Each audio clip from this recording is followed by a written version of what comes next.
பதிவில் சொல்லப்பட்டதை 30 நிமிடம் தனிமையில் இருந்து கண்களை மூடி கேட்க வேண்டும். ஒரு சாதாரணமான தொழிலாளியை கூட இந்த பதிவை கேட்ட அடுத்த 10 வருஷத்துல ஒரு மிகப்பெரிய முதலாளியா மாறுவாங்க. மாமியாருக்கும் மருமகளுக்கும் நடக்கக்கூடிய சண்டை இருக்கே, அது இந்த ஒரே ஒரு பதிவை கேட்பதன் மூலமாக அந்த குடும்பத்துல பெரிய சந்தோஷம் நடந்தே தீரும். ஒரு கடினமான பயணம் கூட இங்க எளிதாக முடிக்கப்படும். மொத்தம் 100 வழி, அதுல 99 வழியில நீங்க பயணம் செய்றீங்க. ஆனா ஒரே ஒரு வழி இருக்கு. அந்த ஒரு வழியில பயணம் செய்யணும். அது மனக்கட்டுப்பாடும் உறுதியான தன்மையும் இருக்கணும், சகிப்புத்தன்மையும் இருக்கணும். மீதி இருக்கக்கூடிய 99 வழி உங்க வாழ்க்கையில எப்படி மாற்ற போகுது? இந்த ஒரு வழியில உங்க பயணம் கடினமாக இருந்தாலும் அது எங்க கொண்டு போய் உங்க வாழ்க்கைய முடிக்க போகுது? பேரானந்த நிலையா, சொர்க்க நிலையா, நரக நிலையா? அத்தனை நிலைகளையும் இந்த பதிவின் மூலமாக நீங்க தெரிந்து கொள்ளலாம். ஆனா முழு பதிவை முழு கற்பனையோட கேட்க வேண்டும். கேட்டால் மட்டுமே இந்த பதிவுல இருக்கக்கூடிய அழுத்தமும் அற்புதமும் அதிசயமும் வெற்றியும் உங்களுக்கு கிடைக்கும். கடவுள் உங்க கூட இருந்து பேசுவது போல இந்த பதிவு 100% அமையும். இதன் மூலமா குறைஞ்சது ஒரு 100 பேரோட வாழ்க்கை வானத்துல பறக்கிற அளவுக்கு உயர்ந்தே தீரும். ஏன்னா அப்படிப்பட்ட ஆழமான கருத்துக்களை சாய்ப்பா என்னுள் எழுப்பி அதை உங்களுக்கு வெளிப்படுத்தியிருக்காருன்றது தான் நிச்சயம். இந்த பதிவை பாருங்க, பார்த்து கேளுங்க. அன்பே சாயில நீங்களும் வெற்றி பெறக்கூடியவர்கள்ன்றதை மறக்காம இந்த பதிவை கேளுங்க.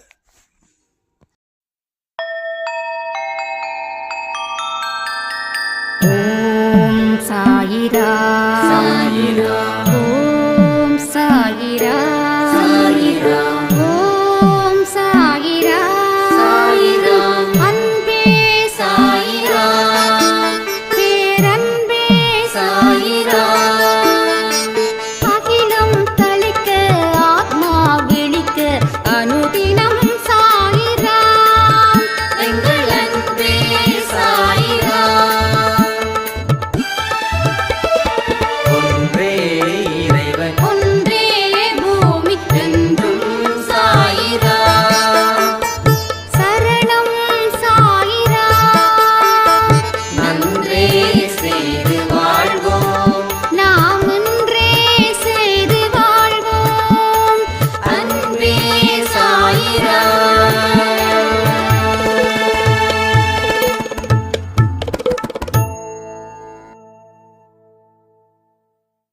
சாயிரா.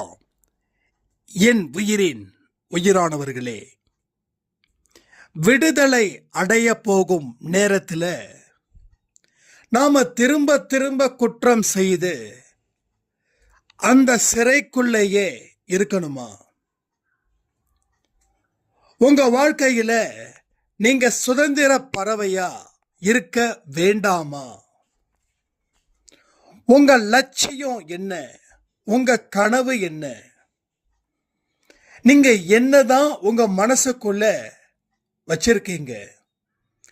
இத பத்தி தான் இன்னைக்கு இந்த பதிவுல நாம முழுசா பார்க்க போறோம். உங்க வாழ்க்கையில இருக்கக்கூடிய அத்தனை தடைகளையும் நீங்க தாண்டி தாண்டி தாண்டி வந்திருக்கீங்க. ஆனா இப்பொழுதோ ஒரு மிகப்பெரிய ஒரு தடை இருக்கு. அந்த தடைய நீங்க தாண்ட ஏற்கனவே இருக்கக்கூடிய பலத்தை விட இப்போ கூடுதலான ஒரு பலம் தேவைப்படுது. அந்த பலத்தை வச்சுதான் நீங்க தாண்ட முடியும். ஆனா உங்களுக்கு அந்த கூடுதலான பலத்தை கடவுள் நிச்சயமா வழங்கிக்கிட்டு இருக்கிறாரு. அப்ப நீங்களும் அதை உணரணும். உணர்ந்தாதான் அந்த பலத்தை பெற முடியும். அந்த பலத்தை பெற்றாதான் அந்த தடையை தாண்ட முடியும். அந்த தடையை தாண்டிட்டா வாழ்க்கையில சந்தோஷம் பூத்து கொள்ளுங்க. அப்ப இதுக்கு முன்னாடி இருக்கக்கூடிய தடை சின்னது, அது பிரச்சனை இல்லை. அதை ஏன் தாண்டினீங்கன்னா உங்க புண்ணிய கணக்குன்னு 1-2 இருந்தது. அதனால அந்த 1-2 வச்சு அந்த சின்ன தடைய நம்ம தாண்டியாச்சு. ஆனா இப்ப இருக்கிற தடை பாத்தீங்கன்னா அந்த புண்ணியன்ற அக்கௌண்ட்ல பத்தாது, வெறும் 10 பாயிண்ட் தான் இருக்குது. அந்த 10 பாயிண்ட் இவ்வளவு பெரிய தடைய தாண்ட உதவாது. அப்ப அதுக்கு எவ்வளவு பாயிண்ட் தேவைப்படுதுன்னா 10 × 10 எவ்வளோ, 100.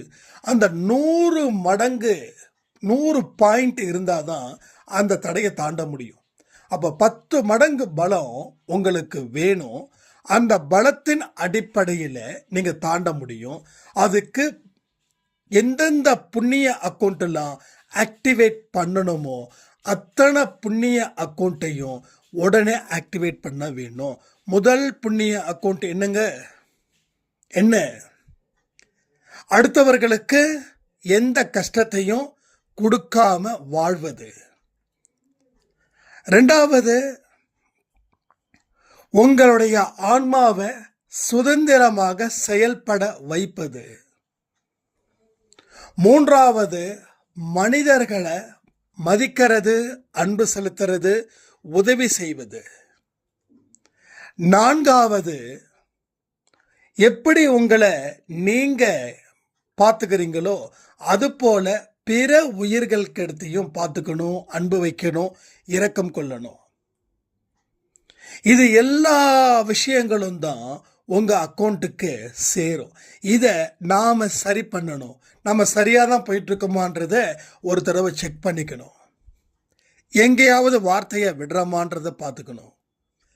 நம்ம பாதையில் எங்கேயாவது ஒரு மோசமான பாதையில் நம்ம பயணிக்கிறோமான்றதையும் செக் பண்ணிக்கணும்.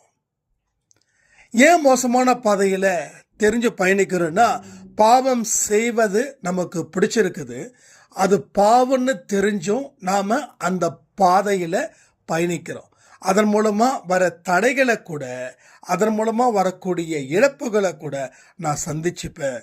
ஆனா இந்த பாவம் எனக்கு பயங்கர சந்தோஷத்தை கொடுக்குது அப்படின்னு அந்த சிற்றின்பத்துக்காக நம்ம பேரின்பமான வாழ்க்கை பயணத்தை துளைக்கிறோம்.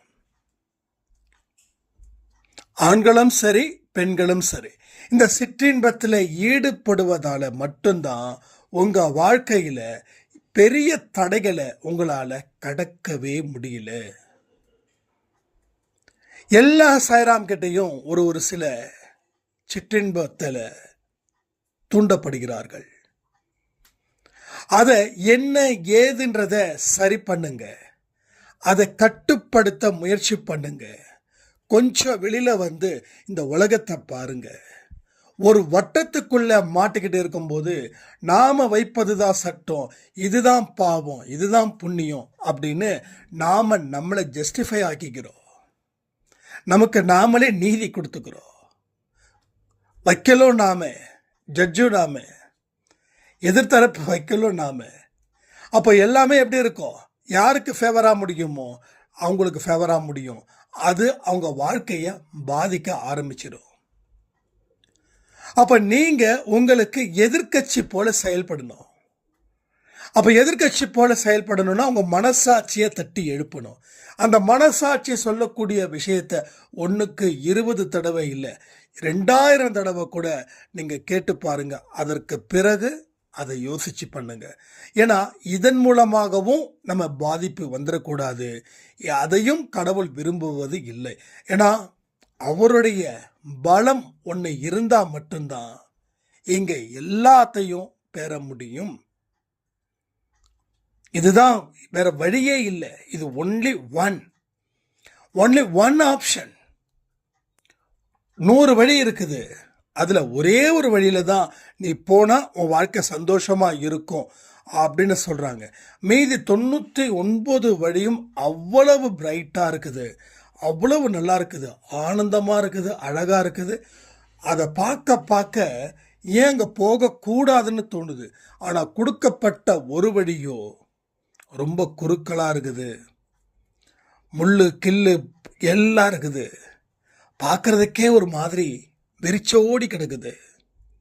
கண்ணுக்கு குளிர்ச்சியே இல்லை. ஆனால் அந்த வழியில தான் பயணம் செய்யணும்.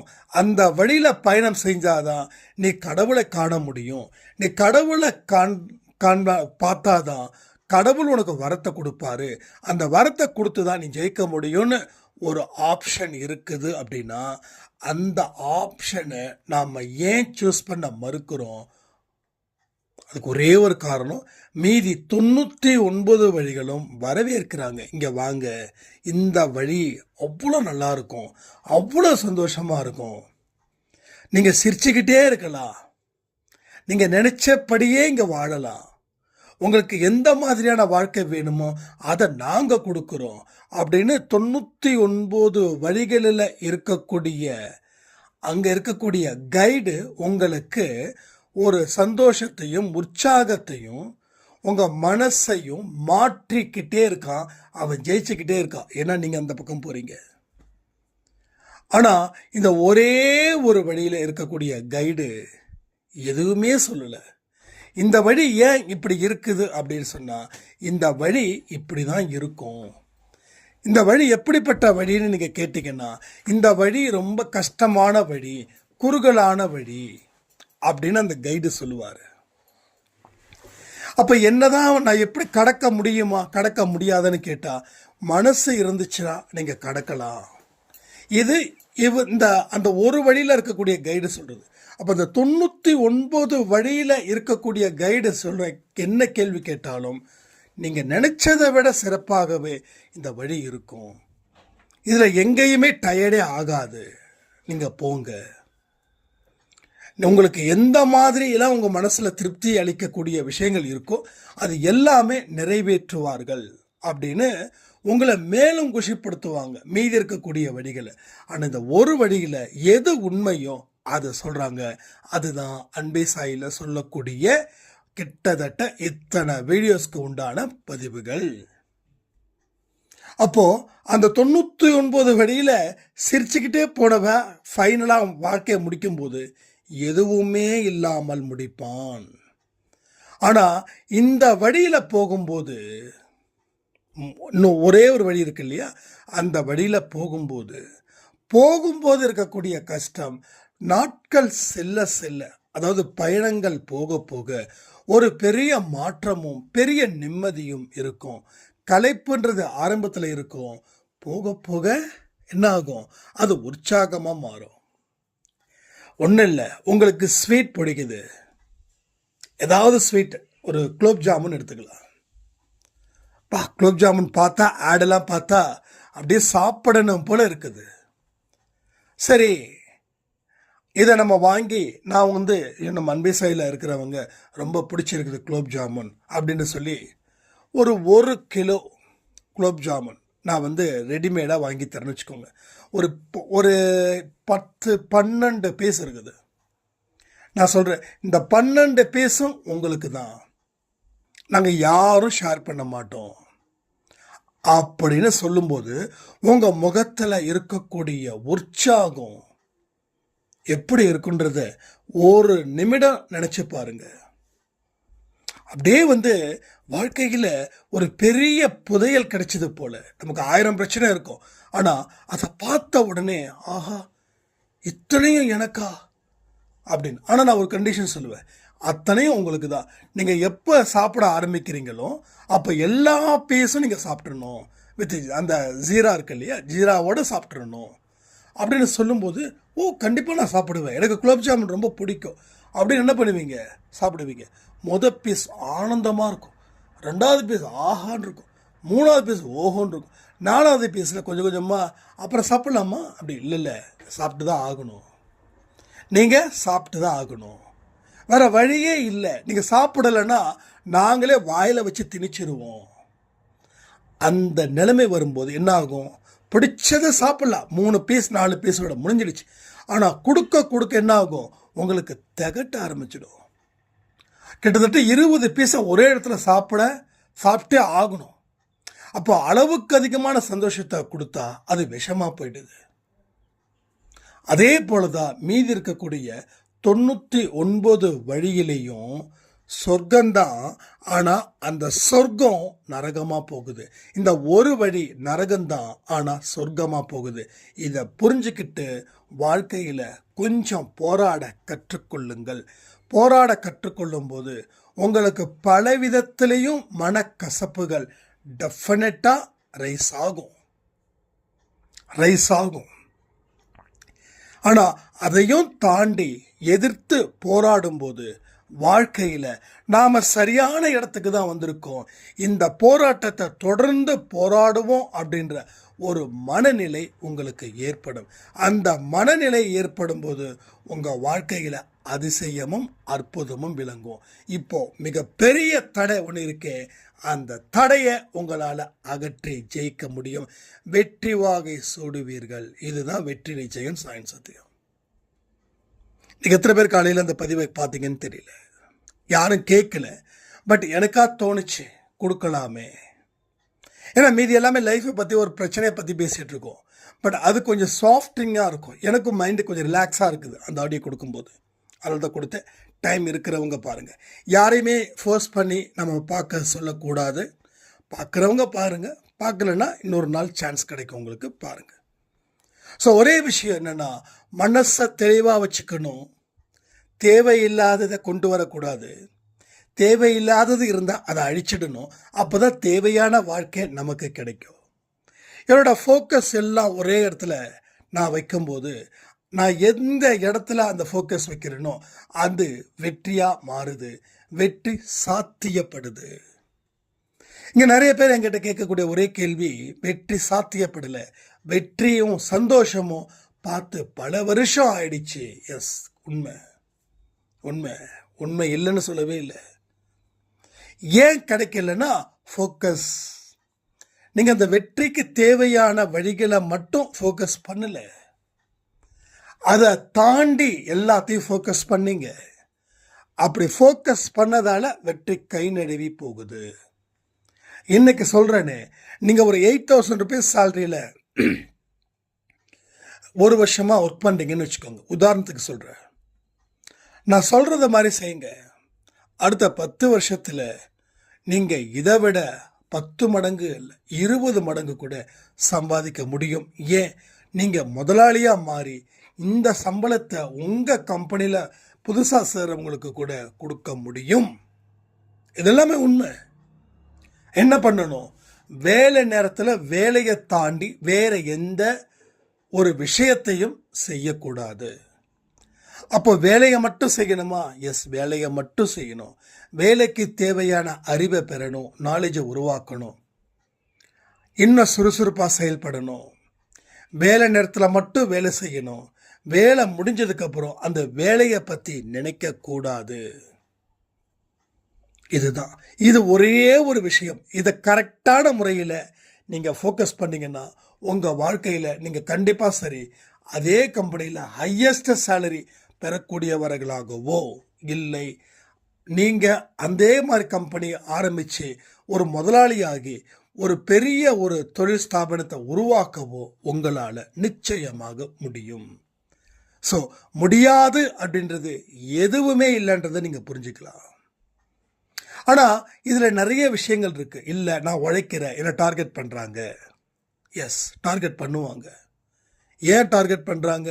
எங்கே நீங்கள் அவங்களுக்கு போட்டியாக வளர்ந்துருவீங்களோ அப்படின்னு. இப்போ அவங்க டார்கெட் பண்ணும்போது நாமளும் அவங்கள டார்கெட் பண்ணுறோம். அப்போ அவங்க என்ன டார்கெட் பண்ணாலும் சரி, எல்லார்கிட்டையும் ஒரு ஃப்ரெண்ட்லியான ஒரு மூமெண்ட்டை கடைப்பிடிங்க. உண்மையாக இருக்கணும். அதுக்காக போலியான சிரிப்புகள் மூலமாக, போலியான அன்புகள் மூலமாக அதை காட்டக்கூடாது. அதை காட்டுனா மேலே இருக்கக்கூடிய நம்ம சாயப்பா நம்மளை வச்சு செய்வார். அப்படி இருக்கக்கூடாது. எல்லாரையும் அரவணைத்து போ. உனக்கு நான் போட்டி இல்லைன்னு மற்றவங்க கிட்ட உன்னுடைய செயல்கள் மூலமாக காட்டு. ஸோ அது மாதிரி எண்ணங்களை உருவாக்கு. அவ்வளோதான். எல்லா மனுஷனுக்கும் ஒரு பயம், எல்லாருக்கும். ஒன்றே ஒன்று சிம்பிளாக சொல்கிறேன், மாமியாருக்கும் மருமகளுக்கும் என்னங்க பிரச்சனை? என்ன பிரச்சனை?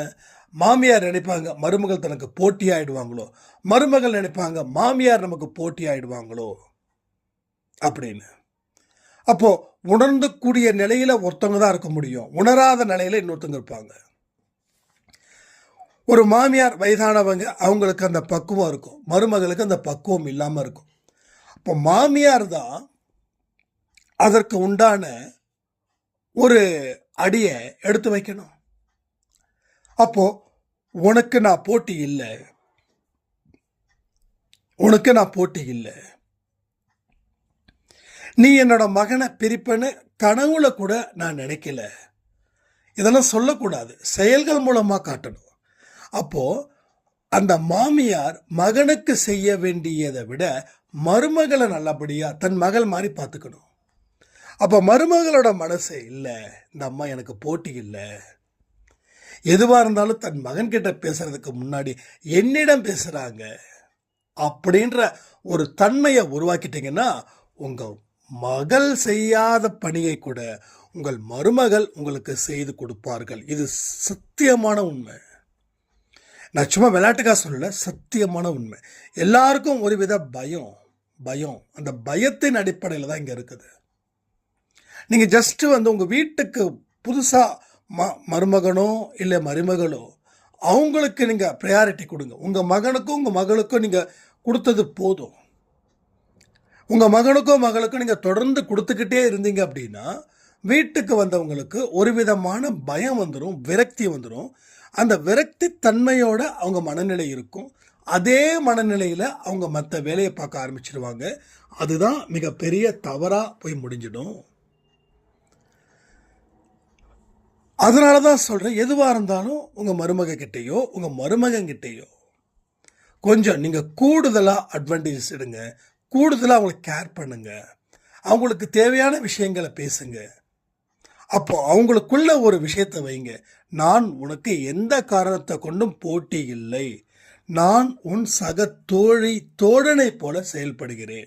உங்கள் தயவு செய்து உங்கள் மருமகளெல்லாம் மருமகளாக பார்க்குறத தாண்டி, மகளாக பார்க்குறத தாண்டி தோளில் கை போடக்கூடிய நண்பர்களாக மாறுங்க. வாழ்க்கை அவ்வளோ சந்தோஷமாக இருக்கும், அவ்வளவு ஆனந்தமாக இருக்கும். அந்த ஆனந்தத்தை நோக்கி நம்ம வாழ்க்கை போகும்போது எல்லாமே நடக்கும். ஸோ மாமியார் மருமகளுக்கும் இருக்கக்கூடிய பிரச்சனையும், முதலாளிக்கும் தொழிலாளிக்கும் இருக்கக்கூடிய பிரச்சனையும், தொழிலாளிக்கும் இன்னொரு தொழிலாளிக்கும் இருக்கக்கூடிய பிரச்சனைகளும் இதுதான் காரணமாக இருக்குது. போட்டியாக இவங்க செயல்படுகிறார்களோ நம்ம இருக்கிற இடம் டான்ஸ் ஆகிடுமோ அப்படின்றதுக்காக தான் இவ்வளவு மறைமுகமான எதிர்ப்புகள் மூலமாக உங்கள் மனதை நோகடிக்கிறார்கள். அதை புரிஞ்சுக்கணும். அதை புரிஞ்சுக்கிட்டா வெற்றி நிச்சயம். உங்கள் வாழ்க்கையில் உயரப்போவதும் வெல்வதும் உங்களை தாண்டி வேற ஒரு மனிதனாலையும் முடியாது. புரியுதா? அன்பேசாய் அப்படின்றது என்ன பண்ணணும்? கடினமான பாதை. ஆனால் அந்த கடினமான பாதையில் இவ்வளவு பேரானந்தம் கிடைக்குமா அப்படின்ற மாதிரி ஒரு விஷயத்தை கடவுள் ஏற்படுத்துவார். அந்த மனம் பக்குவம் அடைந்து விட்டாலே உங்கள் வாழ்க்கையில் எல்லாமே உங்களுக்கு கிடைக்கும். ஸோ எவ்வளவுதான் வயசானாலும் அந்த இளமையோடு நீங்கள் இருப்பீர்கள். மகாவதர் பாபாஜி தெரியும்ல, அவர் இப்போ வரைக்கும் அந்த இமயமலையில் இருக்கிறதா சொல்கிறாங்க. அந்த ஒரு வைப்ரேஷன் இருக்குதுன்றாங்க. அவர் என்றும் எப்பொழுதும் இளமையாக இருப்பார். 2000 வருஷத்துக்கு முன்னாடி அவர் சிதம்பரம் அப்படின்ற ஒரு பக்கத்தில் பரங்கிப்பேட்டையில் அவருடைய பேர் நாகராஜன், அவருடைய இயற்பெயர். நம்ம தமிழ்நாட்டு மண்ணில் இருந்து போனவர் தான். ஓகே, அந்த ஒரு விஷயங்கள், அதாவது யாருக்கு எங்கே ஞானம் கிடைக்குதுன்னு தெரியாது. உங்களுக்கு கிடைச்ச ஞானமும் அப்படிப்பட்டது தான். ஏன்னா நீங்களும் மனிதர்கள் தான், அவரும் மனிதர் தான். அதை புரிஞ்சுக்கணும். அப்போ அந்த ஞானத்தை அடையணும்னா நீ அமைதியான முறையில் போராடணும். சரி, அமைதியான முறையில் போராடுனா எப்படி? அப்போ எல்லார்கிட்டையும் அன்பு செலுத்துறதுல முதல் இடத்துல இருக்கணும். எல்லாரையும் அரவணைச்சு போகிறதுல முதல் இடத்துல இருக்கணும். உன்னை வெறுக்கிறவங்க கிட்டையும் அன்பு காட்டணும். இந்த ஒரே ஒரு பாடம் உங்கள் வாழ்க்கையில் பேரானந்த நிலையை ஏற்படுத்தி உங்களை பல வழிகளுக்கு அதை அழைச்சிட்டு போகும். இன்னைக்கு பாருங்க, நல்லவர்கள் அப்படின்றது சொற்பமானவர்களாக தான் இருக்காங்க. கெட்டவர்கள் அப்படின்னும் போது நிறைய பேர் இருக்காங்க. உங்கள் வீட்டிலே பாருங்களேன், நீங்கள் மொத்தம் 4 பேர் அப்படின்னா உங்கள் மனநிலை எப்படி இருக்குது, மற்ற மூவரோட மனநிலை எப்படி இருக்குதுன்றத நான் சொல்லி தெரிய வேண்டிய அவசியமே இல்லை. புரியுதுங்களா? அப்போ அவங்களுடைய மனநிலை எப்படின்னா, அடுத்தவனை எதிர்க்கணும், அடுத்தவனை பகைக்கணும், தனக்கு போட்டியாளராக யாரும் வரக்கூடாதுன்னு சொல்லி கங்கணம் கட்டிக்கிட்டு திரிவார்கள். அப்போ என்ன ஆகுது, அமைதியின்றி அவங்க செய்யக்கூடிய அத்தனை வேலைகளிலும் தோல்வி அடைவார்கள். தோல்வி அடைகிறவன் என்ன உற்சாகமாக இருக்க முடியும்? வெறுப்பை தான் கேட்குவான். அந்த வெறுப்பின் படி வாடும்போது வாழக்கூடிய வாழ்க்கை அவனுக்கும் பிரயோஜனம் இருக்காது, பிறருக்கும் பிரயோஜனம் இல்லாமல் போய்விடும். இதை எல்லாத்தையும் தீர்க்கமாக அலசி ஆராய்ச்சி பண்ணி பாருங்க. உங்கள் வாழ்க்கையில் எத்தனை இடத்துல நீங்கள் தப்பு செஞ்சுருக்கீங்க, அந்த தப்பை எப்படி சரி பண்ணலாம், எவ்வளவு பெரிய தடைகளை கடப்பதற்கு நம்ம என்னென்ன விஷயங்கள் செய்யணும் அப்படின்ற அத்தனையும் உங்கள் மனசுக்குள்ள ஒரு வீடியோவாகவே ஓடி இருக்குன்னு நான் நம்புகிறேன். ஏன்னா நான் சொல்லக்கூடிய விஷயத்தை கற்பனை பண்ணி பார்க்கும்போது தான் அடுத்தது என்ன அடுத்தது என்ன அடுத்தது என்னன்னு தோணும். இல்லைன்னா ஒரு மாதிரி ஒரு ஃபீல் ஆகிட்டே இருக்கும். மனசில் பதிவுகள் சொன்னாலும் உங்களுக்கு இருக்கக்கூடிய அந்த துன்பமும் துக்கமும் இருக்கே, அது கேட்க விடாமல் செய்யும். அப்போ கண்களை மூடிக்கிட்டு கேளுங்க, ஹெட்ஃபோன் போட்டுக்கிட்டு கேளுங்க. ஹெட்ஃபோன் இஸ் ரொம்ப ரொம்ப ரொம்ப இம்பார்ட்டன்ட். அப்போ ஹெட்ஃபோன் போட்டுக்கிட்டு ஒரு 15 நிமிஷம் 20 நிமிஷம் எப்படியும் ஒரு அரை மணி நேரம் நம்ம ஒதுக்கலாம் இல்லையா? எதுக்காவது ஒன்று ஒதுக்கலாம். நம்ம 3 பதிவு கொடுக்குறோம். 3 பதிவில் ஏதாவது ஒரு பதிவாவது இந்த 30 நிமிஷத்தை கண்களை மூடி கேளுங்க. மற்றதெல்லாம் சும்மா கேளுங்க, அதை பற்றி இது இல்லை. ஆனால் 3ல் ஏதாவது ஒன்று. வெற்றினிச்சன் சாயின் சத்தியா சும்மா 8 நிமிஷம் தான், அது பிரச்சனை கிடையாது. ஆனால் இந்த 12 மணி ஆடியோவும் சரி, இல்லை 8 மணி ஆடியோவும் சரி, கண்களை ஏதாவது ஒரு ஆடியோ கண்களை மூடிக்கொண்டு தனிமையில் கேட்கும்போது உங்களுடைய ஒரு கண்ணை மூடும்போதே அந்த ஒரு பதிவுகள் ஓடிக்கிட்டே இருக்கும். நான் சொல்கிறத ஞாபகம் வச்சுக்கிட்டே இருங்க. இப்போ மகாவதர் பாபாஜி நான் என்ன சொன்னேன், இமயமலையில் இருக்கிறாங்க அப்படின்னா, அப்போ இமயமலையில் ஒரு உருவமாக போகிறாருன்ற மாதிரி நினச்சி பாருங்க. 2வது, மாமியாருக்கும் மருமகளுக்கும் இருக்கக்கூடிய பிரச்சனையை சொன்னேன். அப்போ இத்தனை நாள் எப்படிலாம் உங்கள் மருமக உங்களை டார்கெட் பண்ணாங்க, அதாவது உங்களை வெறுப்பேற்ற எப்படிலாம் டார்கெட் பண்ணாங்க, அதெல்லாம் தோணும். அப்போ நான் விட்டு கொடுக்கும்போது அன்பாக இருப்பாங்க, அதையும் கற்பனை பண்ணி பாருங்கள். இந்த கற்பனை மூலமாக தான் நீங்கள் வாழ்க்கையில் வாழவே முடியும். என்னுடைய ஸ்டடீஸை வித்தவுட் அரியர் வித்தவுட் ஃபெயில் நான் எல்லாமே பாஸ் பண்ணிட்டேன், எங்கேயுமே ஃபெயில் ஆகலை. அரியர் மட்டும் ஐ திங்க் வெளியில் முடிச்சேன்னு நினைக்கிறேன் ஒரு இதில். அப்போ நான் படித்த படிப்பு எல்லாமே அந்த கற்பனையின் அடிப்படையிலாக படிக்கப்பட்ட படிப்பு தான். அதனால தான் என்னால் பாஸ் ஆக முடிஞ்சது. இல்லைன்னா 10வதோட என்னோடய படிப்பு முடிஞ்சிருக்கும், என் வாழ்க்கையும் வேறு வழியில் போயிருந்திருக்கும். அப்போ அந்த கற்பனை வளத்தை நீங்கள் வச்சுருந்தீங்கன்னா ஜெயிச்சிடலாம். ஆனால் கற்பனை வளம் உங்களுக்கு அதிகமாகவே இருக்குது.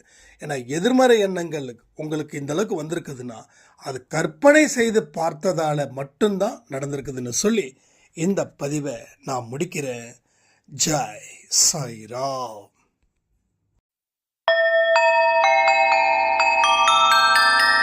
ஓம் சாயிரா சாயிரா, ஓம் சாயிரா சாயிரா, ஓம் சாயிரா சாயிரா, அன்பே சாயிரா, பேரன்பே சாயிரா, அகிலம் தளிக்க ஆத்மா விழிக்க அனுதினம்